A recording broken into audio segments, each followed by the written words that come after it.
Good morning, Hadley, and thank you for having me back on the show. Regarding the Strait of Hormuz, we kind of feel that the score is settled between Iran and UK in particular because they each have each other's vessel, and we've seen other vessels go in and out of the area without any issues ever since that happened. So I don't think that anything's going to happen in regards to any potential closure of the strait itself. We also see that oil is being shipped to China, and therefore it's important that Iran keeps that flow going. So even though China... So it's really important for both sides to continue that conversation.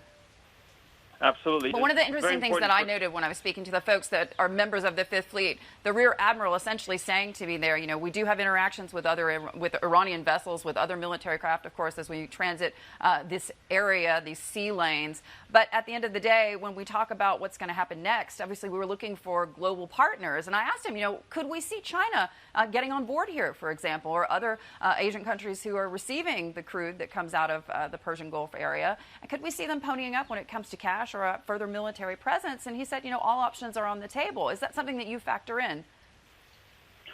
Yeah, absolutely. I mean, other countries will have to obviously join in on this if they want to keep the oil flowing. It's not realistic for the U.S. to foot the entire bill for this. And what about how crowded it's become in the Persian Gulf? Well, there's still a lot of traffic going in and out of there. We see the coalition country flags moving their vessels in and out. Just this morning, I saw a UK-based LPG tanker depart the Gulf of Oman area, so it's heading to the Far East from the UAE. I thought it was interesting. Just a few hours ago, there was a story that was released essentially that the Lebanese themselves could be helping in some small way, at least, in terms of the flow of Iranian crude potentially to Syrian markets. Walk me through that narrative. I thought that was particularly interesting given how close related we see the things coming out of Tehran and certainly their counterparts, Hezbollah. Yeah, absolutely. What we see is that Iran's exports have gone up since May, where they bottomed out at 500,000 barrels a day. For July, we had 700,000 barrels per day. And most of that is going to the Far East, but a lot of it is still going towards Syria. In order to get that delivery completed, they have to use sister ships from, for instance, the Syrians who are using front companies in Lebanon to acquire these vessels. And they had a pipeline sabotage in Banias where the Grace 1 was supposed to go, according to UK authorities. But we do not believe that oil was destined for Banias itself, but rather for ship-to-ship transfers to potential other customers outside the region.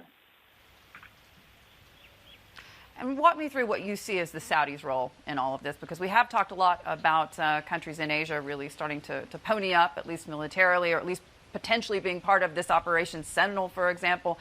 But we haven't really talked about what the UAE and Saudi Arabia, in particular Kuwait as well, ought to be doing as part of this coalition. I mean, where do you see that headed?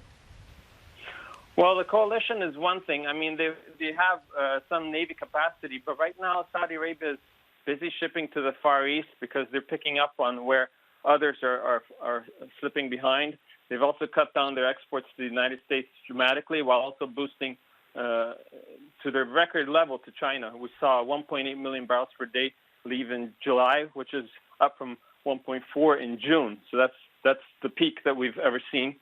And at the same time, we also see them shipping to Canada for the first time in a year. They've been doing so for the past few months now at a rate of 135,000 barrels per day. And that's amid a diplomatic spat between the two countries over human rights.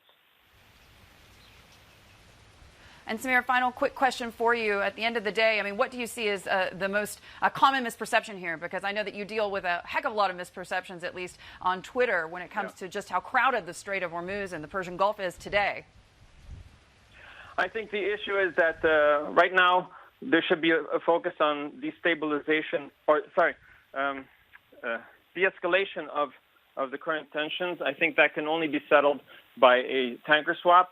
I'm not saying that it should happen, but I think that's something that they should be looking at because of the fact that it seems like it's easily resolvable that way. And we saw already that the Saudis did that when they released the Happiness 1, which is a Iranian VLCC supertanker that was held off the coast of Jeddah for 2 months. And they did that right during the time when the tanker also was at its peak in July. Hey everybody, it's Hadley Gamble from our new CNBC Middle East Bureau in Abu Dhabi. Thanks for stopping by. Now to watch more, you can try one of the videos that just popped up on your screen. And don't forget to subscribe.